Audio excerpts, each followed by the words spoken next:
As if the warning by ADC Youth Vanguard that said Peter Obi could lose political relevance if he leaves the ADC, as if that was not enough, another group, we can call it a faceless group, that is spreading narratives that Atiku's supporters are known for on social media. That group have now taken it to a whole new level. They call themselves South Emerging Leaders Forum. In a statement released by their national coordinator, one Comrade Benjamin Koloway, this was published by many newspapers in Nigeria, he said, "Why is Peter Obi afraid of an open and transparent primary election?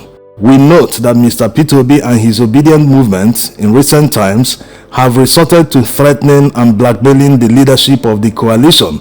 We made bold to tell the former Anambra governor that such a strategy will not work. In fact, it has failed woefully. Record has shown that Mr. Obi has a history of running away from primary elections, which is the major aspect of democratic culture. If Mr. Obi claims to be a Democrat, why is he always avoiding primary elections? Why is he looking for a free presidential ticket? He did that as a governor, and as recently as 2022, Mr. Obi abandoned PDP when it was time for the primary election. As a forum of professionals and emerging leaders, blah blah blah blah blah, let's not just go into everything they said, because these are narratives spread by Atiku supporters on social media. Let's take the points one by one for those who might not know, who might fall for this narrative. When people say that Obi is afraid of primary elections in political parties, that's actually false. Starting with, no Southerner will ever match a Northerner in any primary election in a political party. No. The reason is very simple. Nigerian politicians knew this starting from the Fourth Republic. That's why you hear about zoning of the presidential ticket. It rotates between North and the South. The reason why they are zoning it is because it's only zoning that can guarantee that a Southerner will stand a chance in a primary election. This is because there are more constituencies in the North as compared to the South.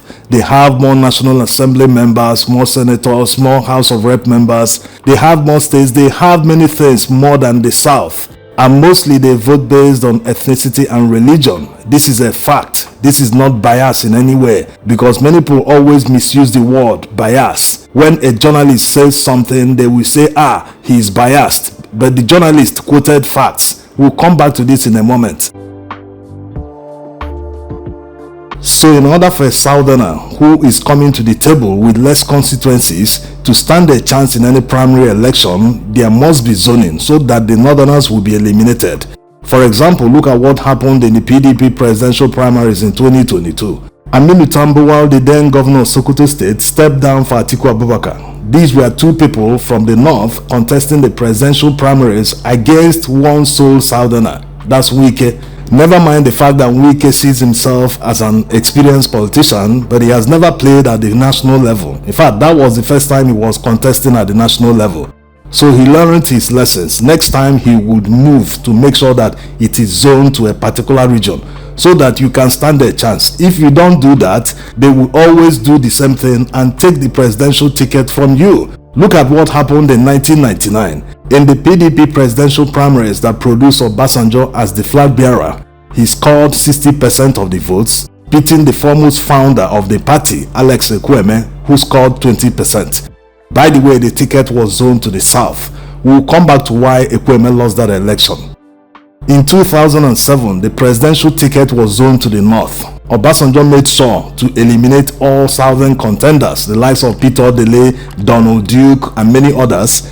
After Yaradua, that was under Goodluck Jonathan, agitation started because he didn't complete his 8-year tenure. The north started feeling that they are being cheated, but it's not anyone's fault that Yaradua didn't make it till the 8-year tenure.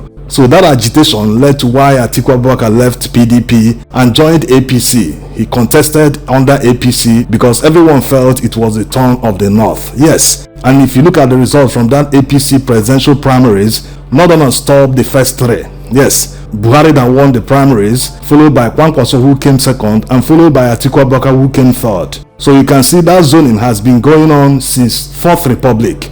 And after Buhari spent 8 years in power, everyone understood that power must rotate to the south. But Atiku Abubakar refused. He insisted that he must run, and he was on the ticket, but he lost that election.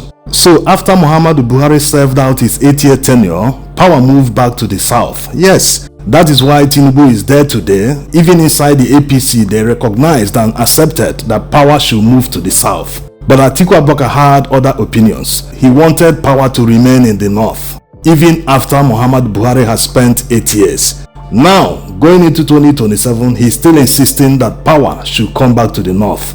This is where the problem lies. Also, they push another narrative that since the Fourth Republic, the South has produced more presidents than the North. Depending on how you look at it, it is not the fault of anyone that Yar'Adua didn't complete his tenure. And Nigeria didn't start in 1999. Yes, if you look back in history, starting from Yakubu Gowon, you know how many years he spent in power, up to Murtala Mohammed. Except for the short time Obasanjo stayed in power, he used that time to conduct a presidential election, and a northerner won that election, that's Shehu Shagari. After that, Buhari truncated the democracy. The North continued under IBB onto Abacha. So even in the military, the North dominated the South. In a democracy, they still want to dominate the South. So these are the issues. When people raise these narratives, understand that it is not possible except Nigeria is restructured. Structured in such a way that no zone or no region can dominate the other. There should be equity, fairness and justice. If that is not done, they will continue to dominate. And the only way to counter that is zoning. If you zone presidential tickets rotating from north to south, then everyone will have a sense of belonging. Everyone will have that sense of equity and fairness. So with this analysis, you can see why it is difficult for a southerner to beat a northerner in a presidential primary election. Without zoning, you don't stand any chance. So the narrative that Peter Obi is running away from an open presidential primaries, you can see why he wouldn't stand a chance. It's like caging him and forcing him to be in the party without being able to contest. These people don't vote based on competence. It is a fact that can be proved.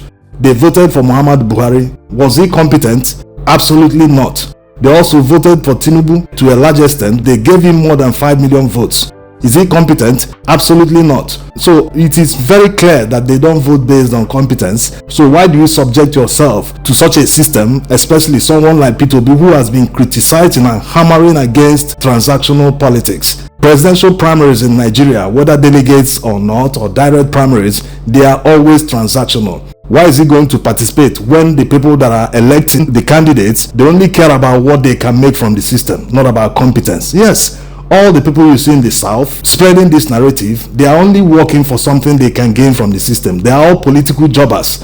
They are already focused on the dollars Atiku Abubakar will spend in the presidential primaries. You are outside there thinking and working towards a Nigeria that will work for everyone. But these political jobbers, they are there thinking and dreaming about $10,000 they will gain from a presidential primaries. That's 15 million naira in today's exchange rate. So that money can buy you a car, it can solve a lot of problems for an individual, but after solving the problem, is that the end of it? You have sold your 4 years to an individual that is not competent, that will use the 4 years to recover his investment with benefits. So if you believe that transactional politics is why Nigeria is not working, why do you have to participate in something that you already know that it will be transactional? Yes. So like already said, Obi will not participate in any presidential primaries in the ADC except they zone it to the south. If they don't zone it, the system won't be fair to anyone. Yes. So make no mistakes. Let no one bamboozle you. He is not running away from doing it. It is because the system is not fair. If the system is fair, he will contest. And talking about whether he ran away from PDP, he refused to contest primaries, he told the entire states, around 35 or all the states in Nigeria, pleading with all the state executives of PDP, telling them there is no more money to share. Let us work based on competence. Let us save Nigeria. But after doing that tour, he realized they were not ready. They were all hoping to cash out thousands of dollars in a delegate election. So that was why he left. So this time around, remember that he has not even decamped to ADC. He has not officially resigned from Labour Party. He's still a member. He repeated it in Onitsha, where he campaigned for the governorship candidate in the forthcoming Anambra State governorship election. he said that he is still a member of Labour Party, that the coalition is for 2027. When that time comes, they will go there to iron out, and like already said, if there is no zoning, he will not participate. This is just like APC politicians telling opponents to go to court. They know the system, the court is rigged to their favor. Just like Atiku supporters and Atiku himself are telling others to come and contest a presidential primaries in the ADC, that it will be open, this, that. It is simply because the system is already rigged to Atiku Abubakar's favor. They also said Obi feels he should be given a ticket on a platter. No. When he decamped to Labour Party, he didn't actually get that ticket on a platter. The person that was supposed to contest against him was Pat Otomi, but he decided to step down and support Peter Obi, recognizing that Peter Obi stood a better chance than him. There was no other contestant. Now, to how people misuse the word bias. They are very quick to label a journalist or storyteller or blogger biased once he says something negative about their candidate. Is it the fault of the journalist or storyteller when comparing two candidates that one of the things he says about their candidate is negative? It's not his fault. Once he's spitting facts, you cannot blame the person. For instance, is it a fact that Atiku Abubakar was indicted by a US Senate committee for laundering more than $40 million to the US when he was vice president? It is a fact. You can Google it. It is there on the internet. It's not the fault of the journalist that this is a negative to Atiku Abubakar. It is the fault of Atiku Abubakar. He should have conducted himself better. Also, is it a fact that Peter Obi handed over more than $150 million in savings to his successor, Willie Obiano, when he was handing over power in 2014? It is a fact. It is there on the internet. You can Google it. It's not the fault of the journalist that this is a positive on Peter Obi. Since Peter Obi knew from inception he was going to be here, he was going to contest elections, become governor, become president and all that, he conducted himself better, so that when the time reaches, people will not say, you did this, you did that. It will be a blemish on him. So it is not the fault of journalists or storytellers or bloggers that politicians and some people who have wealth without enterprise, they did all sorts of things when they were young to get money, they were involved in criminal activities, and now they have gotten money. Instead of taking that money to buy one island around the world and enjoy that loot, he wants to come and lord it over Nigerians. He wants to come and buy presidential tickets, buy elections, and start stealing again. No, it will never work unless Nigerians continue sleeping. It's also like blaming the journalist when he mentions the fact that Tinubu forfeited $460,000 to the US government being process of drug trafficking. It is a fact. It is there on the internet. It actually happened. So it's not the fault of the journalist. You can't call the journalist biased. He's spitting facts. You should blame the person that committed the crime, not the journalist. Now, to why Alex Ekwueme lost the PDP presidential primaries to Obasanjo, many people see this from the ethnic lens. No, it's not actually what happened. What happened was the same transactional politics. Yes, despite the fact that Alex Ekwueme was their PDP leader, he formed the party, he was their foremost leader in PDP, but they expected him to pay them money to vote for him. Can you imagine? You are a president of a club and you are running for the election. Your members want you to pay them before they can vote for you. They don't even want to hear whether you are competent or what you will do in office. They just want you to pay them, bribe them before they vote for you. So you don't expect Peter Obi, who has been preaching against transactional politics, to participate in a primaries that will be transactional. No, he will not even be part of it, not to talk of paying anyone to vote for him. Thanks for watching.